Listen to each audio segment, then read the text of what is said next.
Estás viendo Infidelity Tales, donde las verdaderas historias de amor, mentiras y traición cobran vida. Si estás disfrutando de estos videos, no solo mires, dale like, ayuda más de lo que imaginas. Ahora entremos en la historia de hoy. Siempre pensé que la traición se sentiría como una punzada aguda, un momento, un incidente que corta el alma y te deja sangrando, pero no fue así, no para mí, fue más como una quemadura lenta, como estar demasiado cerca del fuego creyendo que calientas tus manos hasta que miras abajo y te das cuenta de que tu piel está formando ampollas. Mi nombre es Rachel Collins, he estado casada con mi esposo Daniel por casi 9 años. Nos conocimos durante nuestro último año de universidad. Él estudiaba finanzas, yo estudiaba educación. Era encantador, inteligente y tenía una energía magnética que hacía que todos quisieran estar cerca de él. Me enamoré rápido, profundamente y no miré atrás.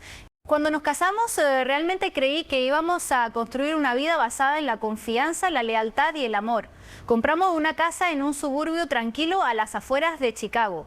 Acepté un trabajo como maestra en una escuela primaria local y Daniel comenzó a escalar la escalera corporativa en una firma de capital privado. En muchos sentidos éramos la pareja perfecta, o eso parecía. Pero mirando atrás ahora puedo ver las grietas y siempre estuvieron ahí, solo escondidas detrás de sonrisa, manos entrelazadas y cenas de domingo en casa de sus padres. Simplemente no quería verlas, o quizá estaba demasiado asustada, demasiado. El primer cambio llegó hace unos 2 años. Daniel comenzó a trabajar hasta tarde, más seguido. Al principio le creí, tenía sentido, acababa de ser ascendido a un puesto superior. Pero luego vinieron las reuniones inexplicables de fin de semana, los viajes de negocio que nunca parecían dejar fotos o recuerdos reales y el teléfono que mantenía en silencio casi todo el tiempo. Intenté no pensar de más. De verdad lo intenté, me decía a mí misma, está estresado, necesita espacio, no lo asfixies. Yo era ese tipo de esposa, la comprensiva, la que apoyaba, pero por dentro una vocecita seguía preguntando, ¿y si te están mintiendo? Esa voz se hizo más fuerte después de su cumpleaños del año pasado. Había planeado una gran cena sorpresa para él en su restaurante favorito. Invité a nuestros amigos, a sus colegas, incluso a su hermana menor. Se suponía que llegaría a las 7, a las 7:30 envió un mensaje diciendo que tenía una crisis de trabajo de último minuto y que no podía venir. Me quedé ahí sentada, rodeada de personas, sosteniendo copas de vino e intentando hacer conversación ligera mientras mi corazón se hacía pedazos en silencio. Ni siquiera llamó, no preguntó cómo salió todo y cuando finalmente llegó a casa pasada la medianoche no olía a oficina. Olía a bar y a algo más, algo floral, algo desconocido. Ojalá pudiera decir que ese fue el momento en que decidí encontrar la verdad, pero no lo fue. Me tomó otros 6 meses verlo alejarse cada vez más antes de actuar. Una noche me encontré sentada en la sala a oscuras con su laptop frente a mí. Casi no la usaba ya, siempre estaba en su teléfono, pero algo me hizo revisar. Al principio no había nada, solo hojas de cálculo, correos, lo usual. Luego abrí una carpeta enterrada, 3 directorios adentro, se llamaba Taxes 2022. Dentro había fotos, docenas de ellas, no de nosotros, no de nuestra vida, sino de Daniel y otra mujer. No eran explícitas, pero no hacía falta, su rostro estaba en todas partes. En viajes a la playa, en restaurantes acogedores, incluso en nuestro patio trasero, ese que pasé horas decorando con luces. Su nombre era Elise. La reconocí, trabajaba en su firma, la había conocido en la última fiesta navideña. Me había dado la mano y halagado mis zapatos, todo mientras se acostaba con mi marido. Se me helaron las manos, pero me obligué a mirar cada foto, cada mensaje, cada momento que había robado de nuestro matrimonio. No lloré, no de inmediato, en cambio sentí algo que no había sentido en mucho tiempo, una calma fría y calculadora. Fue entonces que supe que no lo confrontaría, todavía no. No, iba a ser paciente, iba a reunir más que pruebas, iba a reunir poder porque le había dado todo a este hombre, mi juventud, mi confianza, mi corazón, y ahora iba a recuperar algo. A la mañana siguiente actué como si todo fuera normal, le di un beso de despedida, preparé su almuerzo, lo vi marcharse en el coche y luego llamé a mi amiga abogada Marlene. Había llevado un caso de custodia para una de las maestras de mi escuela y venía muy recomendada. No le conté todo, solo lo necesario. Me ofreció consejo y me dijo que reuniera documentos argumentos financieros. Dijo que si hablaba en serio sobre irme, tenía que estar preparada. Pero yo no solo me preparaba para irme, me preparaba para asegurarme de que él no pudiera marcharse intacto. Durante las semanas siguientes empecé a reunir todo: estados de cuenta bancarios, planes de retiro, mensajes, capturas de pantalla. La carpeta crecía cada día y, mientras tanto, interpretaba mi papel: la esposa leal, la pareja desprevenida. Incluso salí a cenar con él y Elise una vez cuando ella casualmente estaba por el vecindario. Me obligué a sonreír mientras ella se reía de sus chistes. Me pregunté si tendría alguna idea de lo que venía. Entonces llegó la última gota. Estaba en la cocina un sábado por la mañana preparando panqueques cuando Daniel entró con su teléfono en la mano. Sonreía mientras escribía. Miré la pantalla por encima de su hombro. Anoche fue perfecta, aún huelo tu perfume. No notó que me congelé, no vio la forma en que mi corazón cayó al estómago. Solo se rió para sí mismo y salió caminando. Ese fue el momento en que supe que había terminado de esperar. Esperé hasta que salió de casa y luego llamé a Marlene, le dije que estaba lista. Comenzamos el proceso de presentar la demanda silenciosa y estratégicamente. En nuestro estado, el adulterio no afecta la división de bienes, pero la evidencia todavía importa, especialmente si el juez tiene discreción. Me aseguré de documentar todo. No iba a ser la mujer que suplica a su esposo infiel quedarse, iba a ser la mujer que lo hiciera arrepentirse de pensar que yo nunca descubriría nada. Las siguientes semanas fueron un torbellino de planes. Me reuní con un investigador privado para confirmar detalles que ya sabía solo para asegurarme de tener todo cubierto. Abrí una nueva cuenta bancaria, cambié beneficiarios de mi seguro de vida, incluso encontré un pequeño apartamento en un pueblo cercano bajo un nombre diferente. Mientras tanto, Daniel seguía con su actuación, o quizá ni siquiera sentía la necesidad. Llegaba más tarde, dormía dándome la espalda, apenas notó cuando dejé de maquillarme. A veces podía ver la culpa cuando me miraba demasiado tiempo, pero nunca confesó, nunca dijo una palabra. Quizá pensaba que era demasiado débil para hacer algo, quizá pensaba que nunca me iría. Estaba equivocado. 3 días antes de presentar la demanda envié un paquete a Elise. Dentro había una copia impresa de las fotos, los mensajes y una breve carta. Este es el hombre del que te estás enamorando. Solo debes saber que tampoco es tuyo. Disfrútalo mientras puedas. No la firmé. Esa noche Daniel llegó a casa con la mirada alterada. No dijo por qué, solo se sirvió un trago y se quedó sentado en la oscuridad. No pregunté, solo observé. 2 días después dejé los papeles de divorcio sobre la mesa del comedor, justo donde los encontraría con su café de la mañana. No me quedé a verlo abrirlos. Dejé las llaves en el gancho y salí, y así la vida que había construido, la que él había destruido silenciosamente, terminó. Pero mi venganza apenas comenzaba. No, lloré al irme, pensé que lo haría, pensé que habría una última crisis emocional en el auto o quizás cuando entrara al apartamento que había rentado con mi apellido de soltera, pero no, ni siquiera sentí alivio todavía, solo determinación. El apartamento era pequeño, 2 dormitorios, paredes lisas, alfombra beige, nada como el hogar en el que puse mi alma decorándolo, pero era mío y eso significaba algo. Pasé las primeras noches organizando lo que quedaba de mi vida. Solo había llevado lo que era legalmente mío, mis ahorros personales, ropa, reliquias familiares y toda la documentación que había reunido durante esos meses. Dejé todo lo demás. No porque no lo quisiera, sino porque quería que él sintiera lo que es vivir en un espacio vacío que alguna vez tuvo amor y lealtad, que se sentara en ese silencio. Daniel intentó llamarme al tercer día después de ver los papeles. No contesté. Envié un mensaje, podemos hablar, no respondí. Mandó otro mensaje 1 hora después.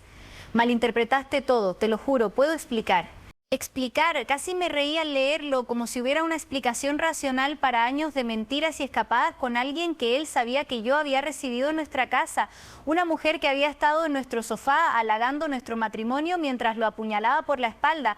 No había nada que explicar, solo consecuencias. Ahora, no hice nada público aún, quería que el proceso legal siguiera silencioso, limpio, pero tras bambalinas estaba poniendo cosas en movimiento. Comencé con Elise, no fue difícil averiguar más. Tenía una pequeña presencia en línea, blogueando sobre consejos de carrera, dando consejos de relaciones, la ironía y compartiendo fotos filtradas de su viaje de bienestar. Me tomó solo 2 días conectar con una compañera suya, una mujer llamada Janine, que una vez me había enviado un mensaje después de una cena de la empresa diciéndome lo afortunada que era de tener a Daniel. Me hice la tonta, pregunté sobre chismes de la oficina y la dejé hablar. En una semana supe que Elise estaba en la cuerda floja en el trabajo.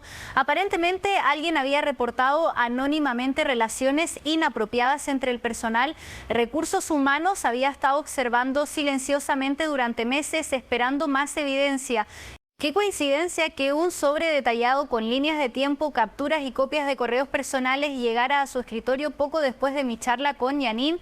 Ella fue suspendida pendiente de revisión, Daniel también. No me sentí mal ni un poco, había pasado años protegiendo su reputación, asistiendo a cada evento con una sonrisa pulida y fingiendo que nuestro matrimonio no se venía abajo. Él había construido su carrera sobre estabilidad y liderazgo, pero nadie quiere seguir a un hombre que ni siquiera puede mantener su propia casa en orden. Daniel apareció en mi escuela 3 semanas después de nuestra separación. No lo esperaba, estaba llevando una conferencia con padres cuando la secretaria llamó al aula y dijo que había alguien esperándome, que era urgente.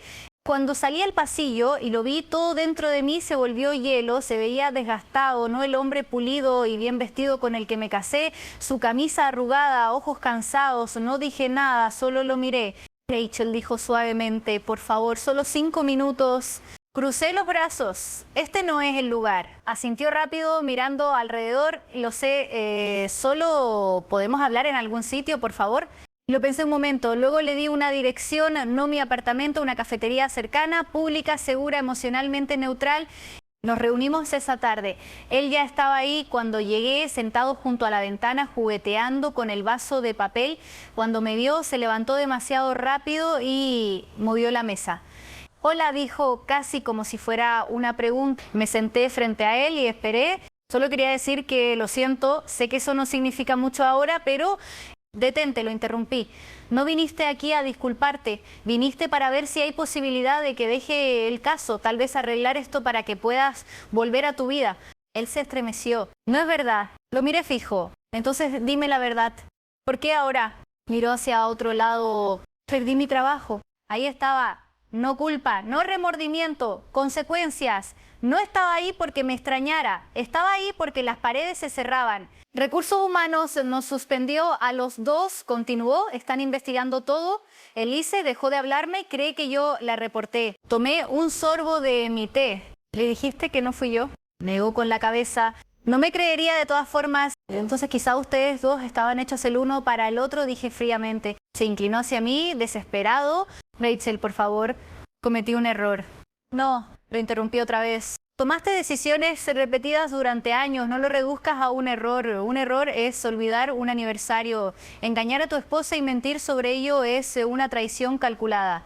No respondió, solo parecía un hombre que por fin empezaba a comprender el peso de todo lo que había perdido. Te amaba, dije suavemente, construí una vida contigo y la tiraste como si fuera reemplazable, así que ahora vas a descubrir lo que se siente cuando la persona a la que diste por sentada deja de protegerte. Intentó tomar mi mano, pero la retiré. No estoy enojada ya, añadí, y eso es lo que debería asustarte porque el enojo es fuego, arde caliente y rápido, pero esto es hielo, frío, implacable y no se detendrá hasta terminar de tallar la verdad. Me fui del café sin decir otra palabra. En las semanas que siguieron, la vida de Daniel comenzó a desmoronarse de formas que ni yo esperaba. Su firma despidió oficialmente a ambos por violar la política ética. La noticia llegó rápido a los círculos empresariales.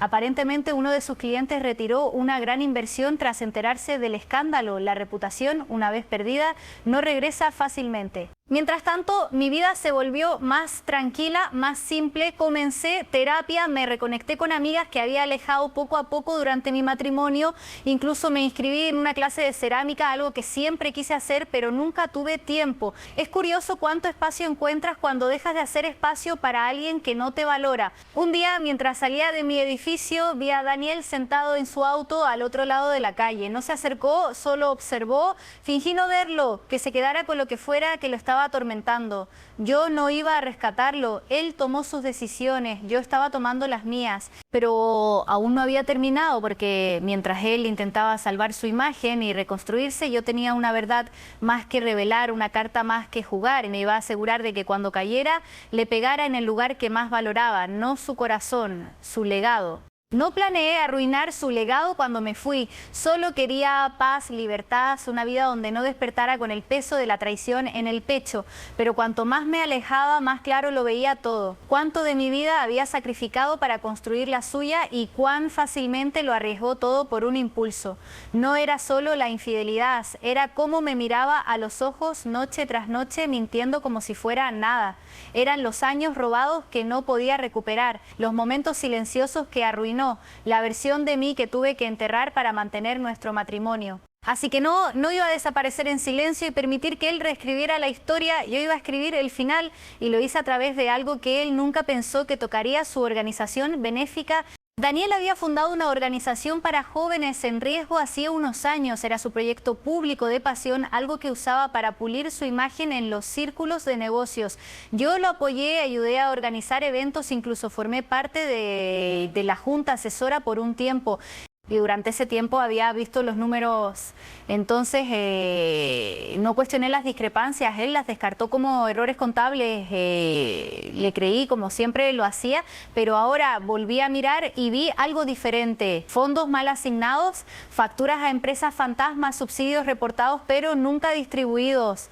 No era solo mala administración financiera, era fraude, y Daniel había firmado cada documento. No fui a la policía de inmediato, fui a una reportera, no un tabloide, sino una periodista investigativa respetada que antes había cubierto fraudes corporativos en la ciudad. Le di todo: emails, documentos escaneados, testimonios de 2 exemplados que antes tenían miedo de hablar. La historia se publicó en 3 semanas, portada en línea en todas partes. No solo había estado involucrado en un escándalo ético en el trabajo, ahora lo acusaban de usar indebidamente donaciones destinadas a jóvenes vulnerables. Ese fue el golpe final. En cuestión de horas, los pocos aliados que le quedaban se distanciaron, la junta se disolvió, los patrocinadores se retiraron y así la imagen que había construido por más de una década se derrumbó a la vista pública. Daniel intentó negarlo al principio, afirmó que yo estaba enojada y siendo vengativa, que era una vendetta personal. Pero los hechos no mienten, no cuando hay rastros en papel y voces corroborando. Fue formalmente acusado 6 meses después, no por la aventura, no por romperme el corazón, sino por lo único que realmente le importaba: su reputación. Y yo no asistí a la audiencia. No lo necesitaba, ya vivía en otra ciudad, enseñando en otra escuela, en un apartamento con luz entrando por ventanales altos y paredes que yo misma pinté. No estaba huyendo, estaba comenzando de nuevo. Algunas noches todavía pienso en quién solía ser, la mujer que guardó silencio, que sonrió a pesar del dolor, que defendió a un hombre que nunca mereció su lealtad, pero luego recuerdo que ella no desapareció, evolucionó y aprendió la cosa más poderosa que podía hacer. No era gritar, ni suplicar, ni correr detrás de alguien, era irse en silencio con dignidad y luego regresar más fuerte y terminar la historia en sus propios términos.